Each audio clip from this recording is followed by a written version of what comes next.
नमस्कार दोस्तों, मैं अमन आपके YouTube चैनल एजुकेशन हब में आपका स्वागत करता हूं। यह चैप्टर 17 यात्रा और यात्री का पार्ट 1 है, जो आपके सभी वनडे एग्ज़ाम तथा टेट सीटेट के एग्ज़ाम में काफ़ी महत्वपूर्ण होंगे। इस क्वेश्चन सीरीज को प्राप्त करने के लिए आप अपने टेलीग्राम चैनल से जुड़ सकते हैं, जिसका लिंक वीडियो के डिस्क्रिप्शन में दिया हुआ है। तो चलिए शुरू करते हैं बिना किसी देरी के। आपका पहला क्वेश्चन है, निम्न कथनों पर विचार कीजिए। पहला है, लोग प्राकृतिक आपदाओं के कारण यात्रा करते थे। दूसरा है, यात्राओं से व्यापार फलता फूलता था। तीसरा है, लोग अध्ययन हेतु भी यात्रा करते थे। और चौथा है, यात्राओं से संस्कृति का समन्वय हुआ। तो यहाँ पे हम देखते हैं कि पहला वाला ऑप्शन भी सही है कि लोग प्राकृतिक आपदाओं के कारण यात्रा करते थे। बिल्कुल सही। जब कहीं पे प्राकृतिक आपदा आती थी तो वह एक स्थान छोड़कर दूसरे स्थान पर जाते थे। दूसरा है, यात्राओं से व्यापार फलता फूलता। तो हम देख सकते हैं कि भारत में जो यूरोपीय व्यापारी आए तो उनका व्यापार फला फूला, तो ये भी सही है। अगला है, लोग अध्ययन हेतु भी यात्राएं करते हैं। हम वर्तमान समय में देख रहे हैं कि लोग अमेरिका, इंडोनेशिया, चाइना, अन्य जापान जाके कंट्रोल में पढ़ रहे हैं। पहले के समय में आपने सुना होगा वेनसांग, जो खास करके भारत पढ़ने के लिए ही आया था। तो ये भी आपका सही है। अगला है, यात्राओं से संस्कृतियों का समन्वय हुआ। हाँ, जब हम यात्रा करेंगे तो वहाँ के संस्कृति को वहाँ की संस्कृति में हम ढलेंगे और यहाँ की संस्कृति से वे लोग परिचित होंगे और वहाँ की संस्कृति से हम परिचित होंगे। तो ये भी स्टेटमेंट आपका सत्य है। तो पूछा उपरोक्त में से कौन सा कथन सत्य है। तो यहाँ पे देखते हैं चारों के चारों स्टेटमेंट आपके सत्य हैं। तो आपके ऑप्शन सही होगा ए, कि चारों का चारों स्टेटमेंट आपका सत्य है।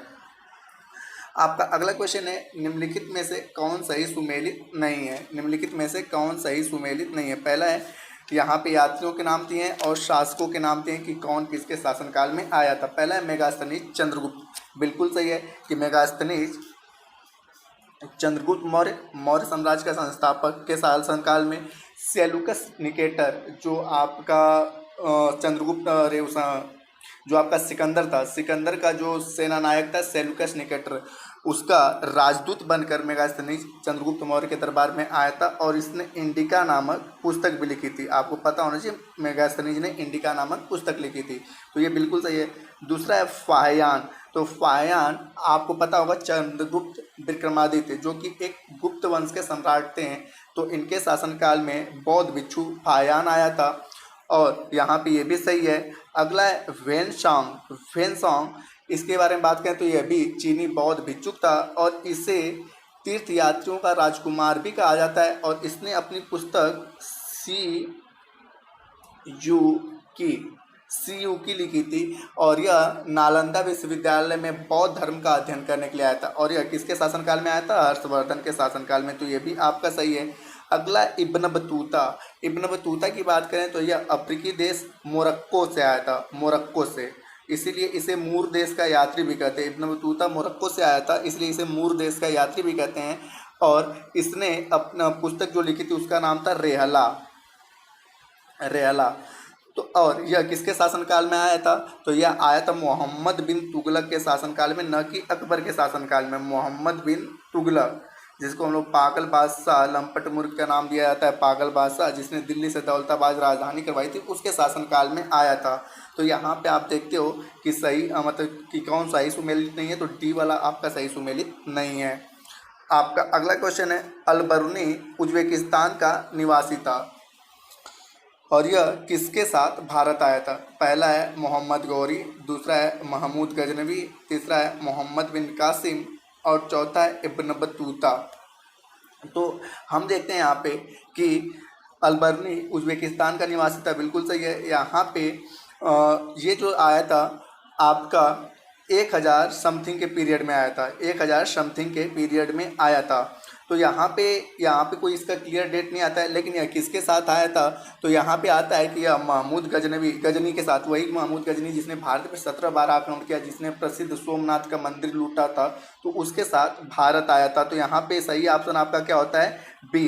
यहाँ पे सही ऑप्शन होता है क्या? बी। और इसने अपनी पुस्तक भी लिखी थी अलबरूनी ने। इस पुस्तक का नाम आता है आपका तहकीक ए हिंद, तहकीक ए हिंद, या इसका एक और नाम आता है, इसका नाम आता है किताब उल हिंद।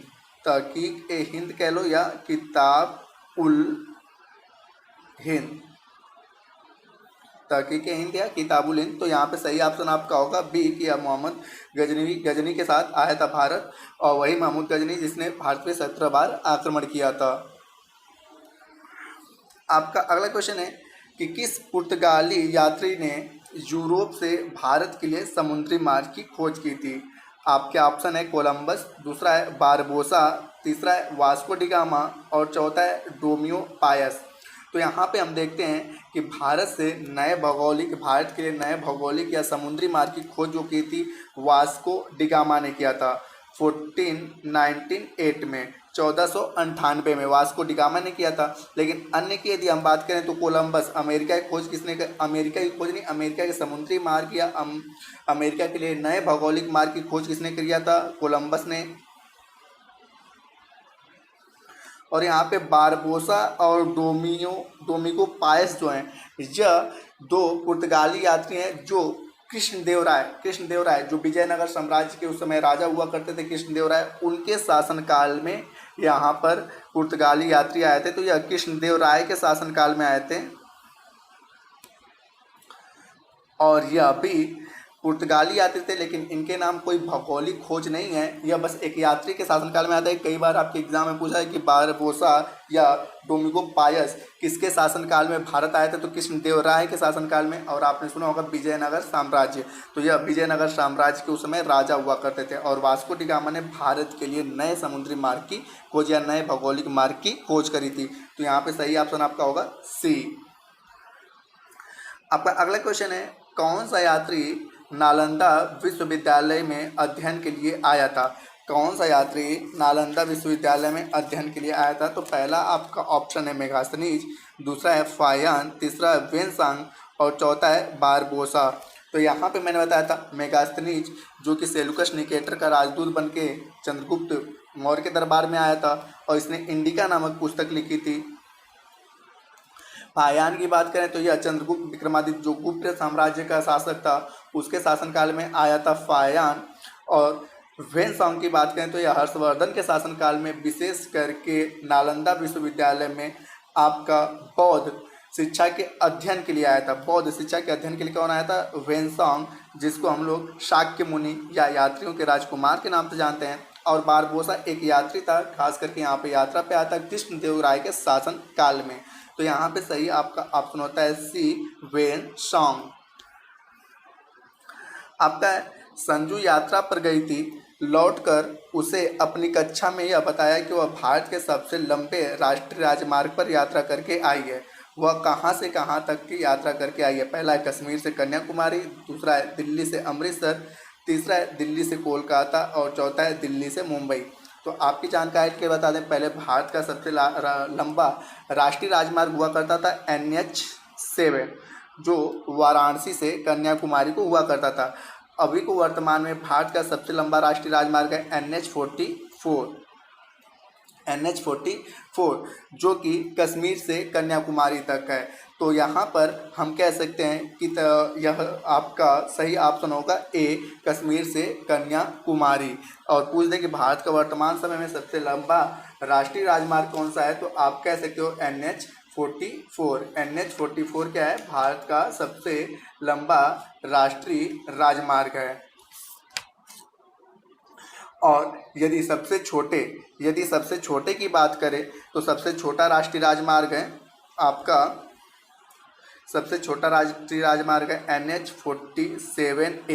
NH47A सबसे छोटा राष्ट्रीय राजमार्ग है। और दिल्ली से अमृतसर का जो राष्ट्रीय राजमार्ग है उसको हम NH1 कहते हैं।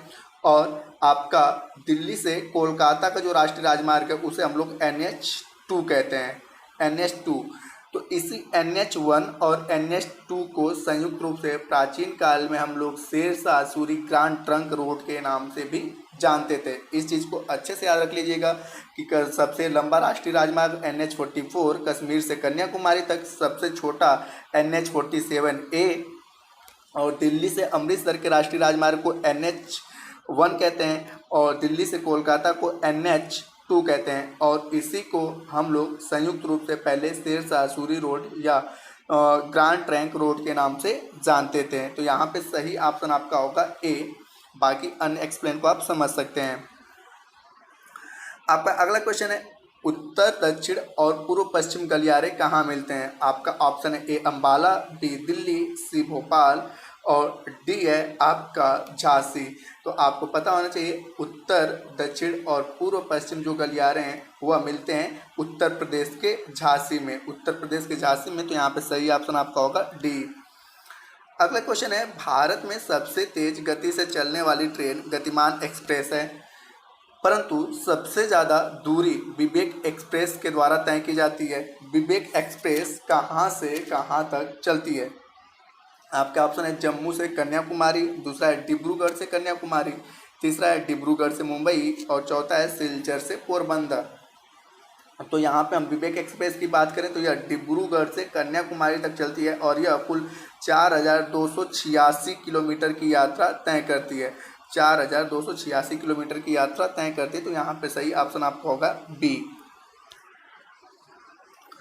आपका अगला क्वेश्चन है कि विश्व का सबसे लंबा प्लेटफॉर्म, आपका option A Kharagpur, B Gorakhpur, C Anand Vihar, D Hyderabad.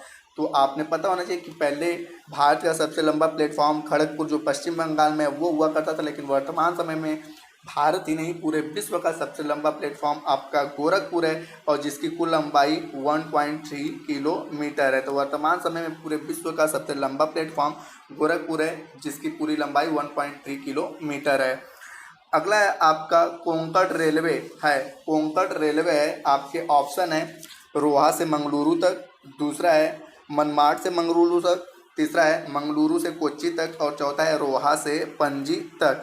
तो आपको पता होना चाहिए कोंकण रेलवे जो खास करके पश्चिमी घाट पर्वत में बनाया गया है और इसकी पूरी लंबाई 760 किलोमीटर है। इसकी पूरी लंबाई 760 किलोमीटर है और यह मुंबई के रोहा जो पड़ता है मुंबई से है और मंगलुरु जो पड़ता है कर्नाटक में है। तो मुंबई के रोहा से लेके कर्नाटक के मंगलुरु तक है, तो यहाँ पे सही ऑप्शन आपका होता है ए। तो आप आज के लिए इतना ही। अगला चैप्टर आपका अध्याय 17 यात्रा और यात्रियों का पार्ट 2 जल्द ही आपके अपने YouTube channel education hub by Aman sir पर अपलोड कर दिया जाएगा। यदि अभी भी इस चैनल को सब्सक्राइब नहीं किए हैं तो चैनल को सब्सक्राइब करना न भूलें। मिलते हैं 48 आवर बाद, तब तक के लिए धन्यवाद।